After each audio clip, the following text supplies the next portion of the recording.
हमारे YouTube channel में आपका स्वागत है।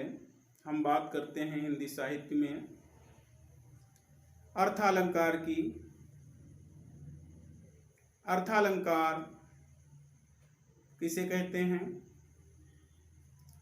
अर्थालंकार जहाँ काव्य की शोभा का कारण अर्थ होता है, जहाँ काव्य की शोभा का कारण अर्थ होता है, वहाँ अर्थालंकार होता है। इसमें उपमा अलंकार आता है, उत्प्रेक्षा अलंकार आता है। तो हम बात करते हैं उपमा अलंकार की। उपमा अलंकार के लक्षण क्या हैं या उपमा अलंकार की परिभाषा क्या है? उपमा किसे कहते हैं? उपमेय और उपमान के समान धर्म कथन को उपमा अलंकार कहते हैं। उपमेय और उपमान के समान धर्म कथन को उपमा अलंकार कहते हैं। जैसे मुख चंद्रमा के समान सुंदर है। मुख चंद्रमा के समान सुंदर है। तो अलंकार में, उपमा अलंकार में 4 अंग होते हैं: उपमेय, उपमान, साधारण धर्म और वाचक शब्द। उपमेय किसे कहते हैं? उपमान क्या है, साधारण धर्म क्या है और वाचक शब्द क्या है? तो हम आइए इन पर चर्चा करते हैं। उपमेय क्या है? जिसके लिए उपमा दी जाती है, जिसके लिए उपमा दी जाती है उसे उपमेय कहते हैं। जैसे मुख चंद्रमा के समान सुंदर है, तो मुख के लिए उपमा दी गई है। मुख के लिए उपमा दी गई है, तो मुख जो है उपमेय है। उपमान क्या है? उपमान तो उपमेय की जिसके साथ तुलना की जाती है उसे उपमान कहते हैं। उपमेय की तुलना जिसके साथ की जाती है उसे उपमान कहते हैं। मुख चंद्रमा के समान सुंदर है, तो इसमें चंद्रमा, मुख की तुलना चंद्रमा से की गई है, इसलिए चंद्रमा उपमान है। मुख उपमेय है और चंद्रमा उपमान है। जिस वस्तु की तुलना, जिस वस्तु की जो है को उपमा दी जाती है, जिस वस्तु को उपमा दी जाती है उसे उपमेय कहते हैं, और जिससे उपमा दी जाती है, जिससे उपमा दी जाती है उसे उपमान कहते हैं। साधारण धर्म क्या है? जिस गुण या जिस विषय में उपमेय और उपमान की तुलना की जाती है, जिस गुण या जिस विषय में उपमेय और उपमान की तुलना की जाती है उसे साधारण धर्म कहते हैं। तो मुख चंद्रमा के समान सुंदर, सुंदरता के विषय में बात की गई है, तो साधारण धर्म सुंदरता हो गया, सुंदर। वाचक शब्द क्या है? जिस शब्द के द्वारा, वाचक शब्द जिस शब्द के द्वारा उपमेय और उपमान की समानता व्यक्त की जाती है, द्वारा, जिस शब्द के द्वारा उपमेय और उपमान की समानता व्यक्त की जाती है, जिस शब्द से उपमेय और उपमान की समानता व्यक्त की जाती है। जैसे ये शब्द हैं समान, मुख चंद्रमा के समान, सी, तुल्य, सदृश, जिमी, सरस, इव, ये वाचक शब्द हैं। तो उपमा अलंकार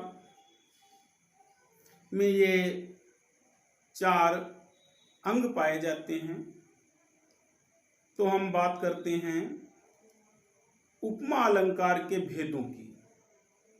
उपमा अलंकार के भेद होते हैं पूर्णोपमा, लुप्तोपमा, रसनोपमा और मालोपमा। पूर्णोपमा, लुप्तोपमा, रसनोपमा और मालोपमा। तो पूर्णोपमा क्या है? पूर्णोपमा क्या है? पूर्णोपमा अलंकार क्या है? तो जिस अलंकार में जो चार अंग हैं, चारों अंग पाए जाते हैं, जिस वाक्य अलंकार में ये चार अंग पाए जाते हैं, उपमेय, उपमान, साधारण धर्म और वाचक शब्द, वहां पर पूर्णोपमा अलंकार होता है। वहां पर पूर्णोपमा अलंकार होता है। तो अब हम बात करते हैं लुप्तोपमा की। तो जहां उपमा में चारों अंगों, उपमा के चार अंग हैं, अभी बताए हैं हमने ऊपर, उपमेय, उपमान, साधारण धर्म और वाचक शब्द में से किसी एक, दो या तीन अंगों का लोप होता है। अंगों का लोप होता है, एक, दो, तीन अंगों का लोप होता है। कोई एक अंग लोप हो जाए, उपमेय ना हो, उपमान ना हो, साधारण धर्म ना हो, वाचक शब्द ना हो, कुछ कम हो जाए, कोई अंग कम हो जाए, तो उसे लुप्तोपमा अलंकार कहते हैं। लुप्तोपमा अलंकार के भी भेद हैं। ये चार प्रकार के भेद हैं। इसमें धर्म लुप्तोपमा, उपमान लुप्तोपमा, उपमेय लुप्तोपमा और वाचक लुप्तोपमा। धर्म लुप्तोपमा क्या है? जिसमें साधारण धर्म का लोप हो जाता है, जिसमें साधारण धर्म का लोप हो जाता है, वहां लुप्तोपमा अलंकार होता है। जैसे तापस बाला सी गंगा, तापस बाला सी गंगा। तो यहां सुंदरता रूपी गुण का लोप है। इसमें सुंदरता का वर्णन नहीं किया गया है। तो ये जो है धर्म लुप्तोपमा है, क्योंकि यहां सुंदरता रूपी गुण का लोप कर दिया गया है। फिर अगला है उपमान लुप्तोपमा। उपमान लुप्तोपमा, जिसमें उपमान का लोप हो, जिसमें उपमान का लोप हो, उसे जो है उपमान लुप्तोपमा कहेंगे। उदाहरण ये, जी तुलना तो ही दीजिए सुवर्ण सौरभ माही, कुसुम तिलक चंपक हो नहीं जानो ताही। तो सुवर्ण सुंदर वर्ण, सौरभ और सुगंध माही में तेरी तुलना किस पदार्थ से की जाए,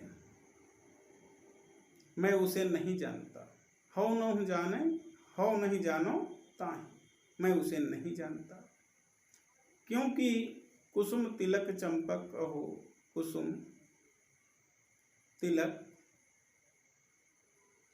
तिलक और चंपा के पुष्प तुम्हारे समक्ष नहीं ठहरते। इसमें स्पष्ट है कि यहाँ पर उस वस्तु का वर्णन नहीं है जिससे तुलना की जाए, उपमान नहीं है। तो इसमें उपमान लुप्त है, उपमान लुप्तोपमा हो गया। अब हम बात करते हैं उपमेय लुप्तोपमा की। अब हम बात करते हैं उपमेय लुप्तोपमा की, जिसमें उपमेय का लोप हो, जिसमें उपमेय का लोप हो उसे उपमेय लुप्तोपमा कहते हैं। कल्पलता सी अतिशय कोमल, कौन? कल्पलता सी अतिशय कोमल कौन है? उपमान ही नहीं है, तो ये उपमान लुप्तोपमा है। अब हम बात करते हैं वाचक लुप्तोपमा की, जिसमें वाचक शब्द का लोप हो, जिसमें वाचक शब्द का लोप हो। जैसे नील सरोरु श्याम तरुण अरुण बारिज नयन, नील सरोरु श्याम तरुण अरुण बारिज नयन। अगला है रसनोपमा। रसनोपमा अलंकार में उपमेय और उपमान एक दूसरे से उसी प्रकार जुड़े रहते हैं। रसनोपमा अलंकार में उपमेय और उपमान एक दूसरे से उसी प्रकार जुड़े रहते हैं जिस प्रकार किसी श्रृंखला की एक कड़ी दूसरी कड़ी से जुड़ी रहती है। जैसे श्रृंखला की एक कड़ी दूसरी कड़ी से जुड़ी रहती है। अब हम इसमें उदाहरण लेते हैं, देखते हैं कि सगुन ज्ञान सम उद्यम, उद्यम सम फल जान, सगुन ज्ञान सम उद्यम, उद्यम सम फल जान, फल समान पुण्य दान है और दान सरिस सन्मान। सगुन ज्ञान सम उद्यम, उद्यम सम फल जान और फल समान पुण्य दान है, दान सरिस सन्मान। तो इसमें स्पष्ट है, इस उदाहरण से स्पष्ट होता है कि उद्यम, फल और दान और सम्मान उपमेय अपने उपमानों के साथ श्रृंखलाबद्ध रूप में प्रस्तुत किए गए। इसमें उद्यम, फल, दान और सम्मान, तो इसमें उपमेय अपने उपमानों के साथ जो है श्रृंखलाबद्ध है, अतः इसमें रसनोपमा अलंकार है। अब हम बात करते हैं मालोपमा अलंकार की, जहां उपमेय क्या है? जिसके लिए उपमा दी जाती है। जहां उपमेय का उत्कर्ष दिखाने के लिए अनेक उपमान एकत्र किए जाते हैं, अनेक उपमान इकट्ठे किए जाते हैं, वहां मालोपमा अलंकार होता है। जैसे हिरनी से, मीन से, सुखंजन समान चाव, अमल कमल से बिलोचन तुम्हारे हैं। हिरनी से, मीन से, सुखंजन समान चारु, अमल कमल से बिलोचन तुम्हारे हैं। तो इसमें इस उदाहरण में स्पष्ट है कि आंखों की तुलना अनेक उपमानों से कर डाली गई है।